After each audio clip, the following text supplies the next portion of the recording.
Good morning, good morning. How are you doing this morning? Well, it's a little sunny out and it's not supposed to stay, but I'm happy that I see the sun. I'm happy that I see a little bit more than just dark clouds and rain, rain, rain outside my door, outside my window. So I'm excited about that.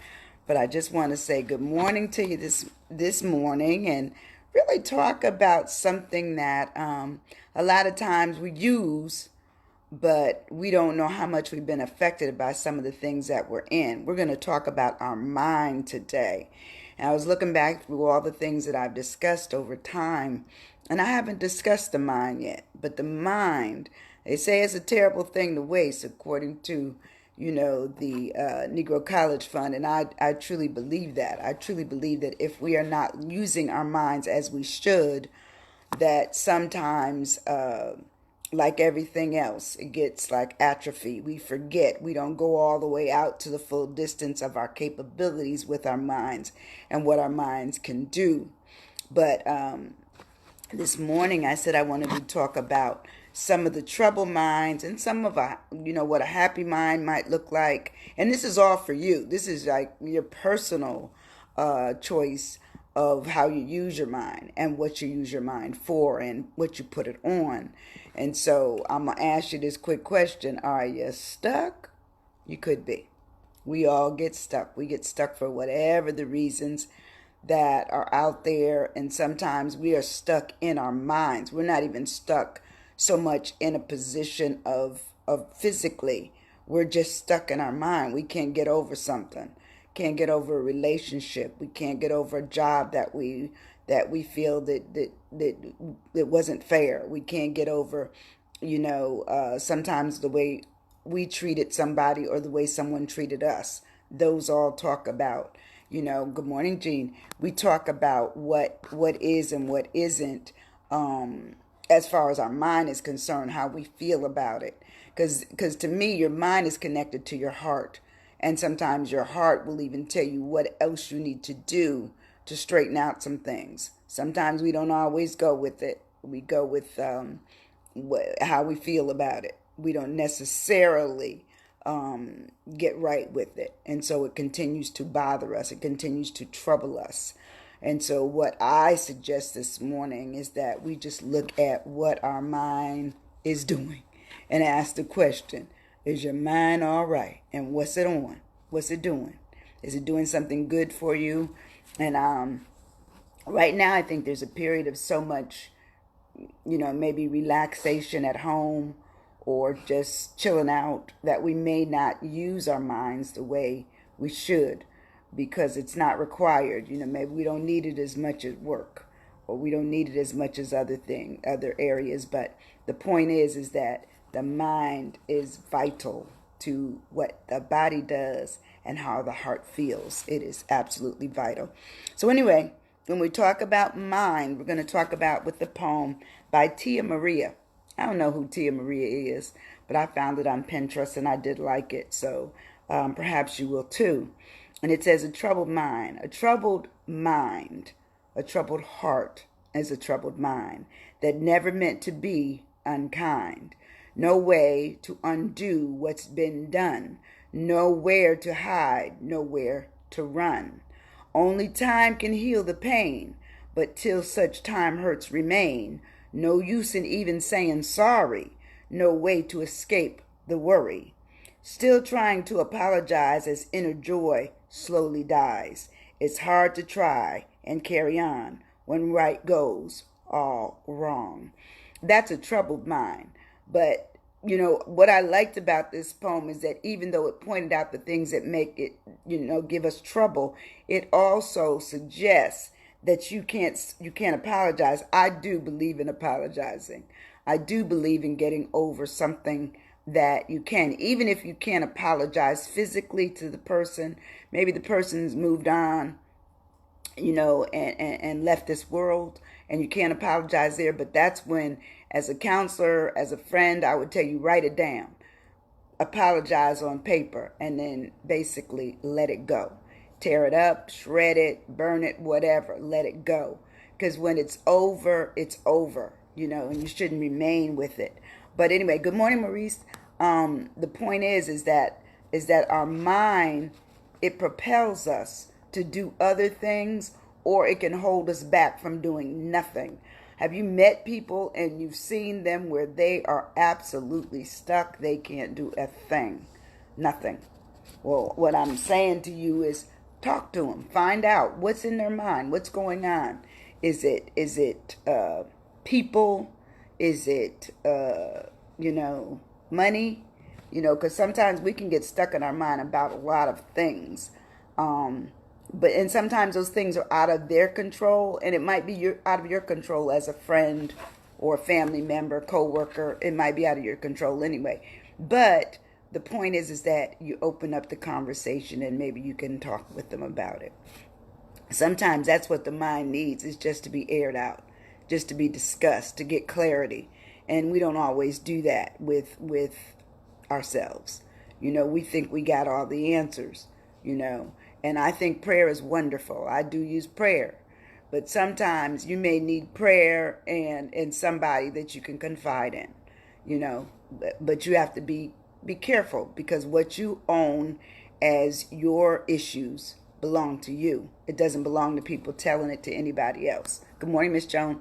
So anyway, when we talk about the mind, we're talking about the element of a person that enables them to be aware of the world and their experiences, to think and to feel, the faculty of consciousness and thought. That just says that they know how they feel about something. They know what they're thinking about something. And it's theirs, it's ownership, it's owned. Like my mind is not going to think the same thing the way your mind may think about it. So it is personal ownership. So it talks about mind being the rationality of something. Because sometimes we're not rational. We're not. Sometimes we are. Sometimes we are off track totally. It talks about the senses and the reason for why we might be. It also talks about an egotistical mind. Somebody that might think it's higher up. They're higher up in terms of the way they feel or present things. Good morning, Sharon. So therefore they think differently. So therefore they're above.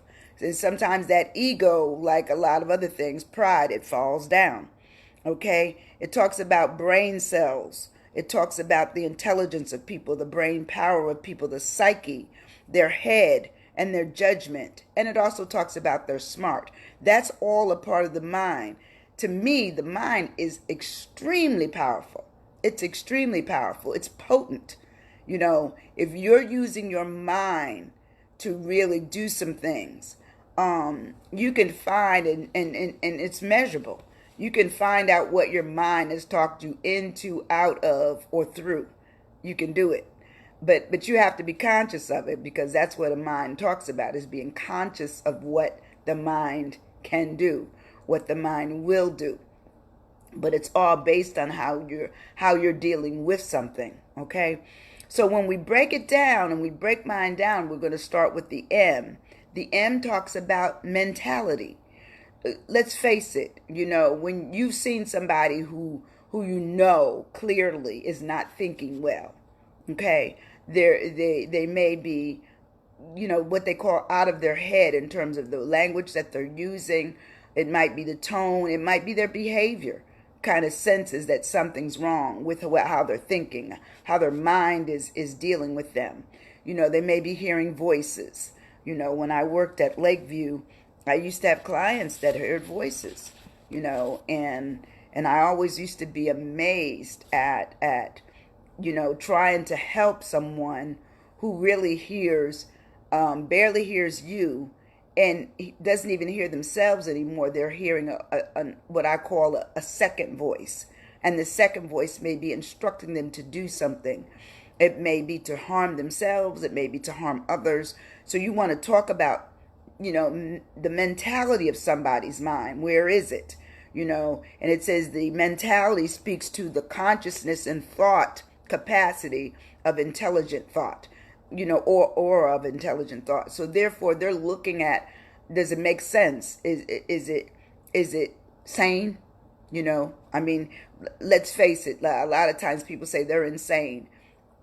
Yes, it's probably a slurred word and probably not very appropriate, but on the other hand, that's just a description, because mentality also speaks to intelligence, it speaks to IQ, it speaks to brain power, reasoning, it speaks to the mind, the wisdom of something, the perception of something. You think about somebody's mind, like you and I can have a different perception on the same issue, on the same topic. That's how we think about things. We think of it differently. The mentality of something also talks about the comprehension of something and the understanding of something, and then also the wit. Like you find that some people that you've spoken to have a witty mind. It's just really, really good. It's real quick. Good morning, OJ. And so therefore, the mentality of someone's mind talks about, are they lucid? Or do you understand them? Do they understand you? Do they seem to be present? Because sometimes the mind can make it where it's had what they call a break, and the break will allow the mind to not be in the right place. It's not there. Some things are happening in the brain that's telling this person maybe to do something, say something, act out something that doesn't seem right for you, who might see this as not being in the right mind. And I know in church we always say, I woke up in my right mind, meaning that the mind is still in a position to make some decisions, still in a position to think about, yesterday, today, and tomorrow, so that they're current. They're looking at the currency of something. The eye of mind is for intellect. And intellect really looks at the faculty of reasoning and the understanding, to be objectively sound, to be, especially with the regard to whether it be an abstract or academic matter. So you're really looking at how well the mind can assimilate and assemble stuff to make sense.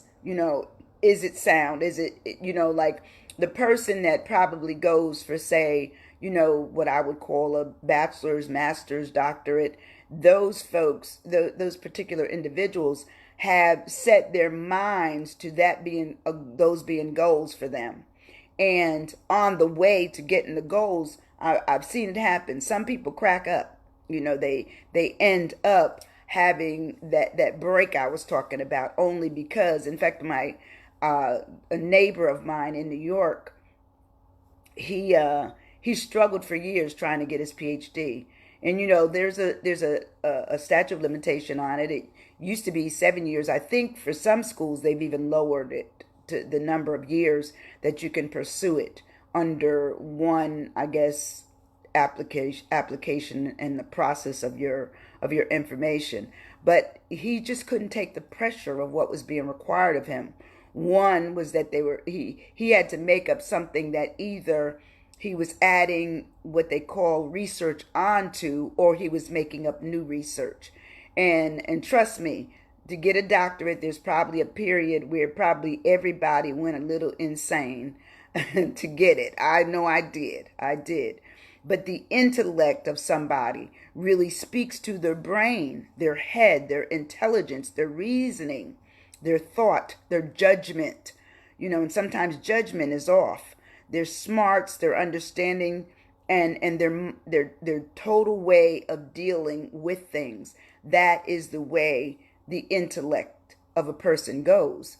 But it's all connected to about how they're thinking about it, how they're reasoning with it, what their judgment is, what their plans are, how sound are they? Are they what would be considered normal, or maybe they're considered what they would call, an intellectual process that people go through, where it might be that they're Mensa level. And sometimes people who are Mensa they're high up on the scale of IQ, and therefore they may not even be able to speak to the normal mode of how their mind addresses you and I, because they're way up here. They're already thinking in a scientific kind of frame of mind. which makes it really interesting to me because I've met a few people who are Mensa level, and I just was in awe with them. I was in awe. In fact, I believe I have a girlfriend whose husband is Mensa level. Um, he thinks in what I call science. Everything is just scientifically and mathematically, sure for him. Whereas I would probably struggle with that. I may eventually get to it, but I know I don't have, a real IQ that's so high that speaking normally to people is a stretch. But anyway, that would be what the intellect of a mind would be all about. The N of mind is for noose. Now, no, I'm not talking like the noose of a knot. Okay, I'm not talking that kind of noose. No, this is Nous. And means it's a good sense and sound judgment in practical matters, to mind or to have intellect and common sense. It's practical intelligence. So to me, practical intelligence speaks to nous. We all probably have some nous in us in terms of we try to be practical, we try to make sense, we try to make it a part of what it is that we look at, we believe, we trust, we acknowledge. All those things speak to what nous is. And so the nous of us, it talks about our sense, our wisdom, our prudence, our gumption, because sometimes gumption comes into it, our intuition. And you all know, we all have intuition. We may not always use it, but we do have it. It says our sensibleness, our insight, it says it's our acuteness and also our wit. All those things speak to what nous does for us. And we all have it, even though you may never speak to it. And some of you, that may be a new word. Good morning, Fred. It may be a new word for you because most of the time when you speak, you know how words have been used. They're spelled differently, but they have different meaning. Good morning, Claudine. So therefore, we sometimes get mixed up on the use of certain words. And if we've never been exposed to them, then we really don't know them. But this nous is a good nous because this speaks to sound judgment on practical accounts, on practical issues that have to do with the way you think. That's what's up in your mind. So therefore, nous is important. It's equally as important as your intellect and as your mentality of the way your mind is dealing with stuff. And sometimes we get extremely troubled. We get extremely kind of mixed up on what it is that we need, which way we need to go, what we need to do. But nous speaks about the practicality of something, how it makes us say we need to do certain things that are right for us. It may not be right for somebody else, And right in there, if you've had these nooses, if you know that you believe that you've experienced what nous is all about, the fact that it is your gut feeling, your gumption, your insight, your intuition. Because I'm quite sure you were thinking to do one thing and then your intuition told you something else to do. Okay, that means that you used your mind for the purpose of assisting you to navigate something that might be tricky or it might be something giving you pause, because we all get a period of pause. Pause is okay. To get stuck in something, that's when you have to get some things out of your mind that will get you to the point where you can move forward. And sometimes we have a tendency not to realize when other people are having trouble. Well, I have. Claydine, I love you. I love you, my friend. We have to get together on the phone or we can do a video. All of us. I would just love that. But anyway, when we look at who we are, we also have to look at what we do. We have to look at how we get from point A to point B. And sometimes when we get to point B, we don't even know how we left A because A is still a mess, So sometimes we have to pause long enough to make our mind work for us that one, we can write it down to memory, but two, the process was redoable. We could do it again. And the outcome would still be good because we thought it through. That's what the mind is there for us to think things through. And how many of you have had what I would call friends, family, friends, you, to get caught up with somebody where their mind is taken over, where anything somebody else says they do, anything, you know. My mother, when we were coming up, she would always teach us, I need you to have your own mind and your own say so. I don't need you to let people determine for you. And her biggest thing was, well, if they tell you to go down there and jump off Suicide Bridge, are you going to do it? And we would all say, no.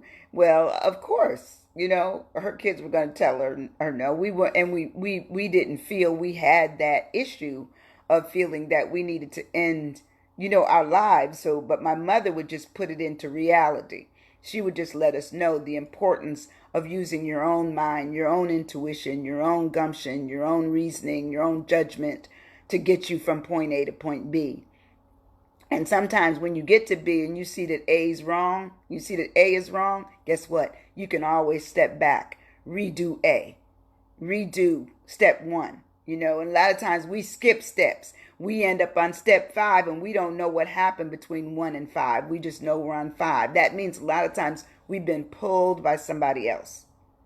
We've been pulled, or pushed by someone else to do some other things, And to me, this is just Sandy speaking, I want to know what decisions I've made that I one, can own up to. 2, I feel proud about. And sometimes you can feel proud even about something that you took on that had a negative outcome. The thing is that you got through it. And also it gives you what I say, it set precedents for going forward. Sometimes we don't always think of that. We need to think about what's next. We need to think about what's next.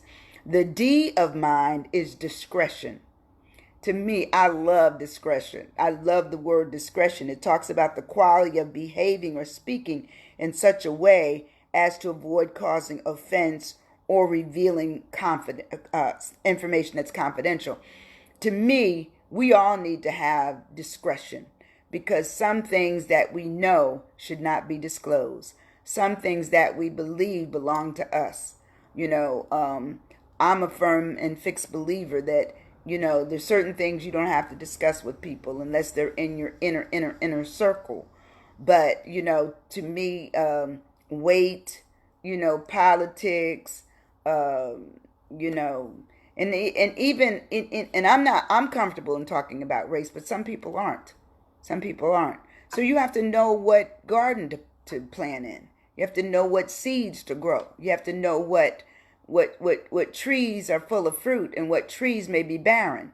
You sometimes have to pay attention to what is the discretion. You don't want to convict yourself and someone else in how you describe things, or especially if you don't know somebody, if you don't know them well, opening your mouth even with the slightest thing may be hurtful. And so sometimes you have to just, good morning, Lawson. Good morning. Oh, Joan. So true. Yes.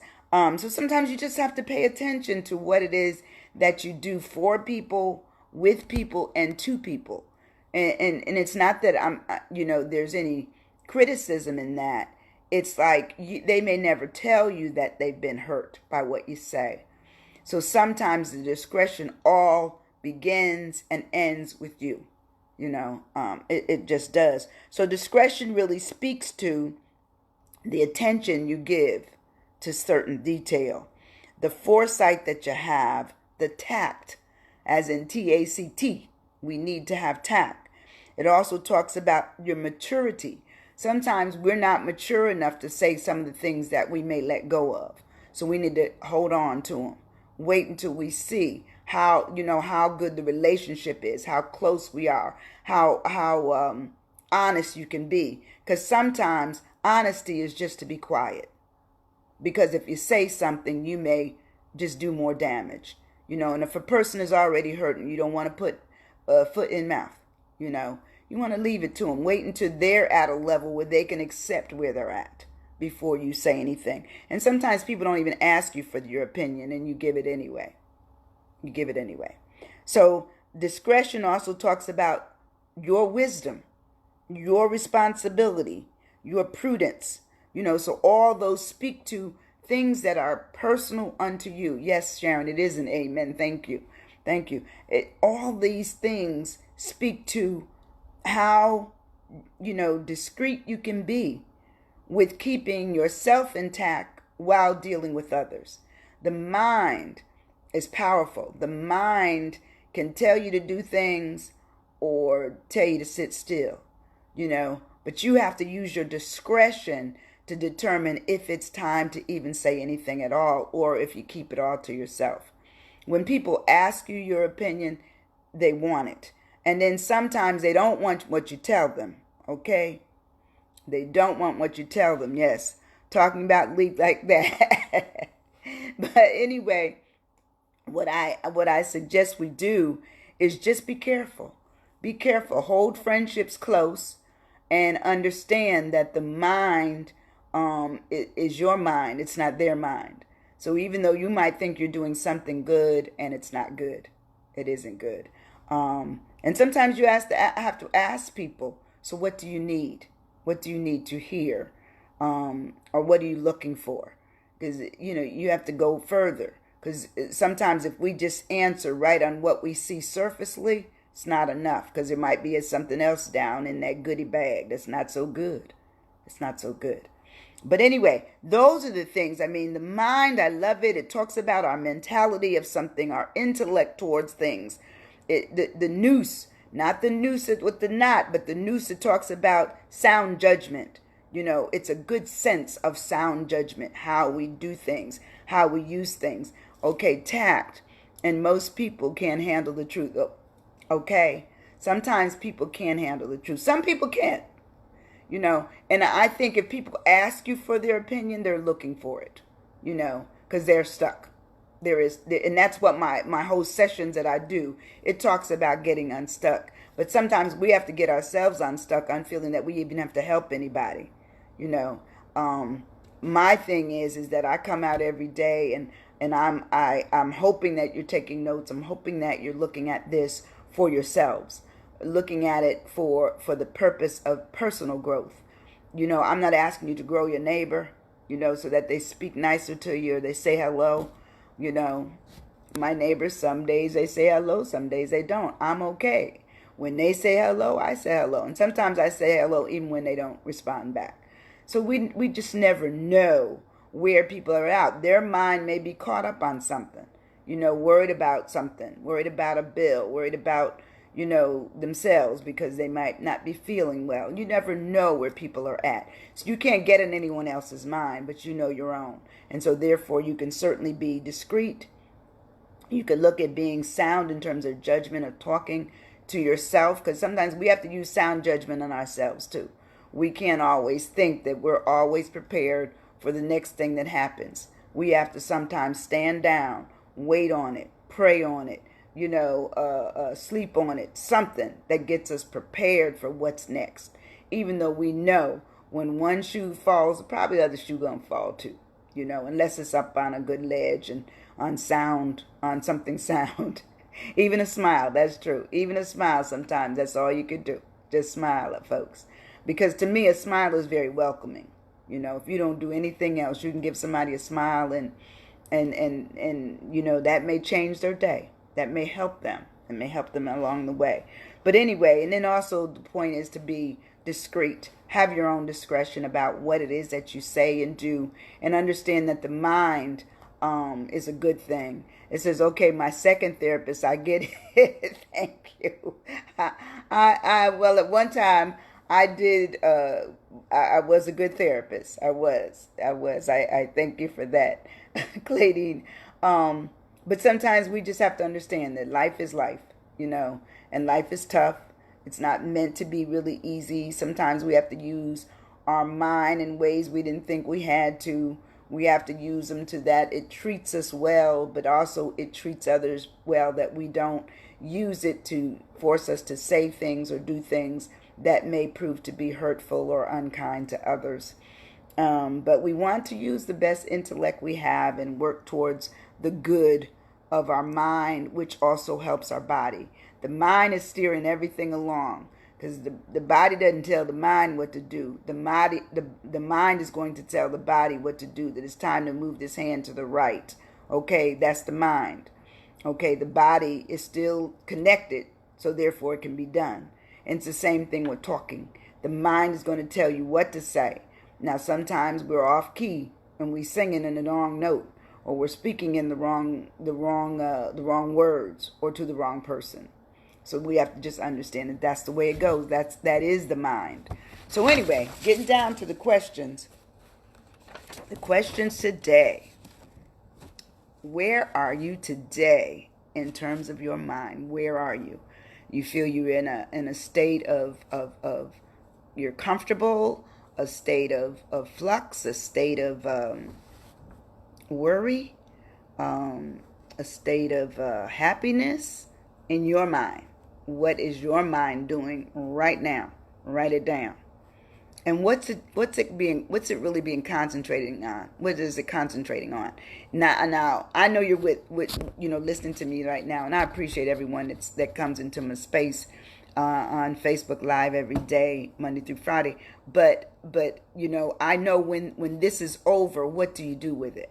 What do you do with it? Have you written it down? And like Joan says, try to feed to the mind as much positive food as possible.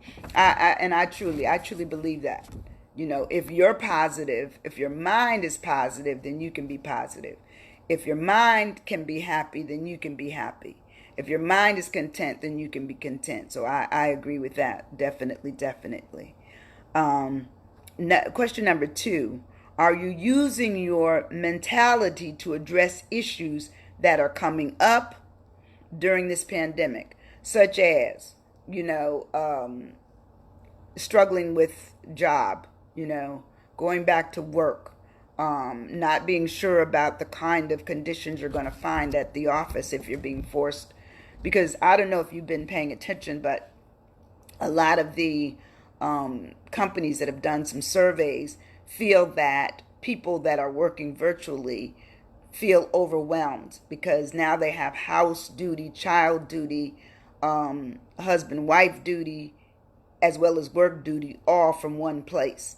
And like leaving that your environment where you live and going off someplace proves to be very beneficial because it gives you that break, it gives you that time, that buffer to separate the two. But when they all kind of meld together, it's showing that it puts a great deal of stress and strain. And the number of probably domestic issues are coming up, violence, whatever. They're all dealing with what's happening. It says using mentality to battle physical. Okay, that's right. Right. Sometimes I got to tell you something that mental illness was present before the pandemic. Okay, there were mental issues. There were already some things that people already knew about each other, and the pandemic has absolutely highlighted them, made them more cumbersome, more worrisome, more hurtful, more involved. In fact, I think there was a murder over in, I want to say, Santa Rosa County last weekend, and it was a domestic occurrence. Now, I don't know the situation, wasn't there, not involved. But all I can say, whenever I hear of domestic issues that result in violence and sometimes ending in fatality of some sort, I'm concerned, because that meant that there were issues there long before, this issue. To me, the pandemic has probably brought up some issues for people, much more, I guess, real, because, as I said, getting away from the house was an escape. But if the offices aren't open and people are working from their homes, that's a problem, especially if they're still being demanded to put out a great workload, meaning that they still have to do Zoom meetings. And I find even me, and I run my own schedule for my company, Winnie and Associates, but it doesn't matter. I Zoom all the time, and I'm thinking, hey. but that's what they do to try to keep in touch and make it where something is getting done. But anyway, but mental illness, you're right, Maurice. Mental Dealing mentally with something also helps people deal physically with something, because the mental issues are not being addressed properly. Um, Let me see. Number 3, do you feel your intellectual reasoning has served your mind well, past and present? Do you feel your intellectual reasoning has served your mind well, past and present? And to me, that just says, okay, generally I think correct about stuff. I'm right on track, but has it caused me some issues in the past?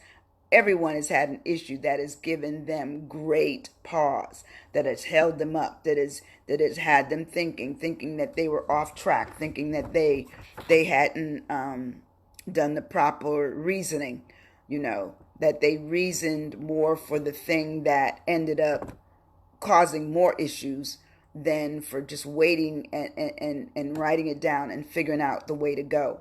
And that's why I love pen and paper.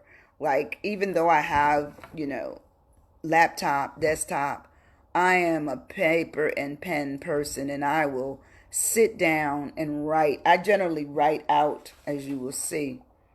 I know you can't see that. I write out my sessions with you every single day, and I think this might be the 78th, 79th one. So to me, it's important, because sometimes to get the best handle on anything is when the mind is connected through some portion of the body.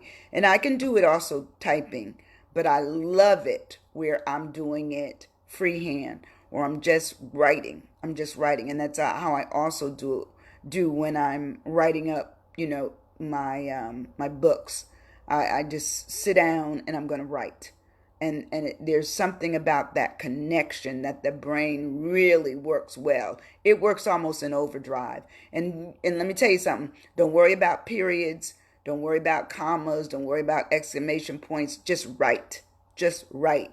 And you will find out that you not only have a book in you, as Lavender Shedrick Williams says of Candy Publishing, but you will have a book if you keep doing. If you use some of this stuff that I'm giving every day, you will end up having a book that you would not be believing it came from you. It's yours. It's yours. It's your story. It is your story. Writing your thoughts down is very therapeutic. You can read it over and change things. That's right. Absolutely. Yes, Claudine. Absolutely, Joan. Question number 4. Do you usually make sound and practical judgment, which would be your noose? Do you usually make sound and practical judgment? I generally try to. Every once in a while, it's not been so sound and it's not been so practical. So every once in a while, we're all gonna mess up. But for the most part, I try to. I try to think things through. And I have this thing where I do a benchmark for myself. I think starting with the end, and if you start with the end, then it's easier to come back and work towards the end than if you never envision it. I envision stuff. And I know I told you this story where I cut the woman's head out to make sure that I looked like I was in that doctoral gala. Okay. Sometimes that's what you have to do. You have to visualize. You have to put it in your mind that that's what you want. And then you work towards the vision that you've placed in your mind, or the visual that you may place out on a counter, or your computer, or your refrigerator, something that you see, because as you see, so will you be, if that's what you really want and that's what you're working for. And the last question, do you possess a discerning spirit, a feeling, an attitude toward things you are faced with in your mind? Do you have that discerning spirit? Do you have it? Do you possess it? Do you own it? It's yours. It's nobody else's. It is just your stuff. Your stuff. Nobody else can tell, Claudine, Joan, Maurice, Jean, what to do. but your mind can help you make a decision about what you are to do, what you should do, and how you should do it. How you should do it. But anyway, that's our session for today. It goes by so fast. It goes by so fast. But anyway, the troubled mind and just the mind. The mind is yours. It's no one else's. You do not have the mind of somebody that you live with. You don't have the mind of someone that you work with. You don't have the mind of your parents, of your children. It's your mind. Mind is a personal thing. It's yours. It's your owned and operated thing, and how you behave is based on how your mind says you should behave or tells you to behave. And what I'm asking you to do is behave positively towards yourself. Look out for who you are. Be careful when you're dealing with other people because you don't know their mind. You don't know what they're believing. Sometimes you haven't even done anything to somebody, but they believe that you have. Therefore, can you correct that? Probably not. They have to correct it because once again, it's a personal discernment. And if they have the discernment or a spirit or a kind of a wanting desire to just say that they've been mistreated, then there's probably not much you can do with that until they're ready to either discuss it or move on, move on. But I want you to have a great day. I love you. I appreciate you for coming into this space with me. Look out for yourself. Wear a mask, wear gloves. Oh, look, and buy the book, Al's 10 Fingers. It is on Amazon. Al's 10 Fingers, he used them to play music, and it seems to be going really well. But in fact, I have a great interview today, so I'm hoping that I can make a new pleasant idea in my mind that will manifest itself into an actual commitment from people. So anyway, I love you. I love you. I love you. Have a great day. Bye bye. See you tomorrow.